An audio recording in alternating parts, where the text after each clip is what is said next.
Ready for some fun?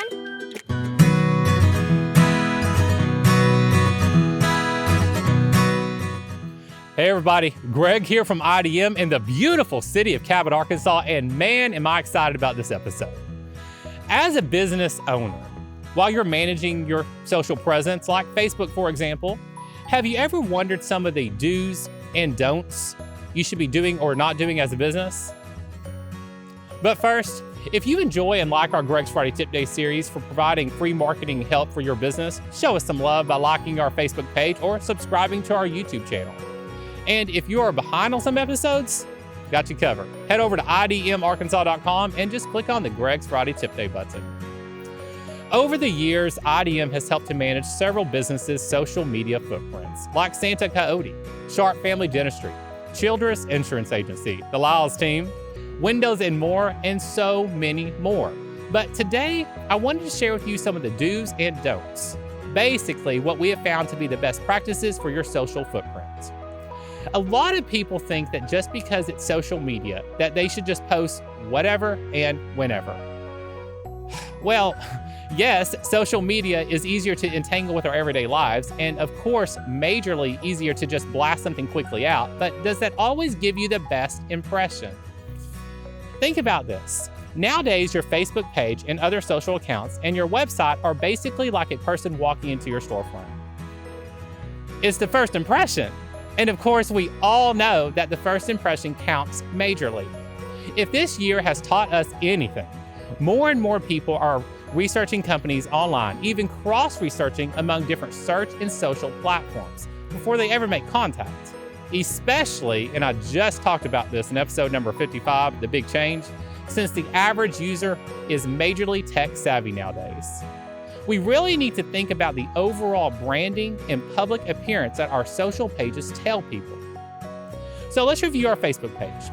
Go to your Facebook business page and ask yourself these questions. Keep in mind that these questions can also work for your website or any other social platform too.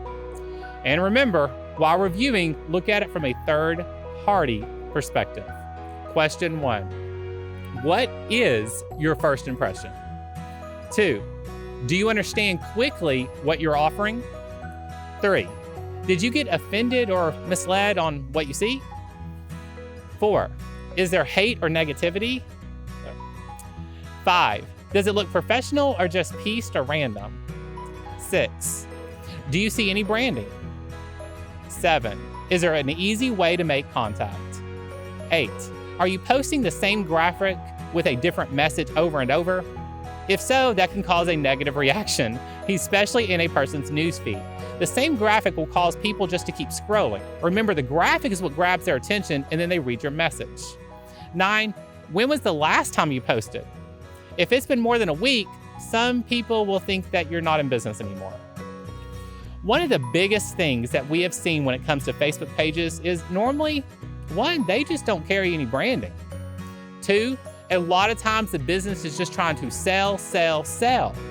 3, any graphics or pictures being used were pulled illegally from Google Images. Keep in mind that anything you see in Google Images is copyrighted. 4, images used do not meet image size guidelines, which means Facebook will not show the post to as many people, which would be bad. 5, and this is a little harder to do, but nowadays on Facebook, there's over 20 different ways or sizes that your post and graphic can be shown. This is not even talking about Instagram, which Facebook owns. I talk a lot about this in episode number 32. I even go into recommended graphic ratio sizes. So for sure, head over to idmarkansas.com and check that episode out as well. We have seen the best social practices is to create following content.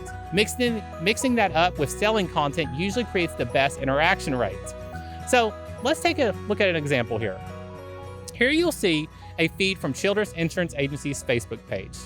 In addition to helping people with insurance tips and bragging rights with how much they can help you save, most Fridays we're also releasing some type of following content, like here on how we posted about a cobbler and apple cinnamon cake. Remember, people are hit with advertising everywhere, which is why branding nowadays really counts, especially with cross search. But again, you can't sell because that will have a negative reaction. Following content creation with custom graphics is what creates that likable state. A person wants to interact with it, share it with their friends and family. And the more they interact with your following content, the more Facebook will show them your other posts from your page, like your sell post. Remember, Facebook only shows your business fan page posts to about 10% of its page's liked users, which is why building up likes, boosting, and having as many people share your content for organic visibility is always the key to social visibility. So overall, let me leave you with these points. 1, make sure you always reinforce your branding on social through custom graphic and writing style. 2, make sure you never respond with hate or frustration messages. Responding with hate will always be read by the next viewer as if your company did something wrong, no matter the situation in most cases.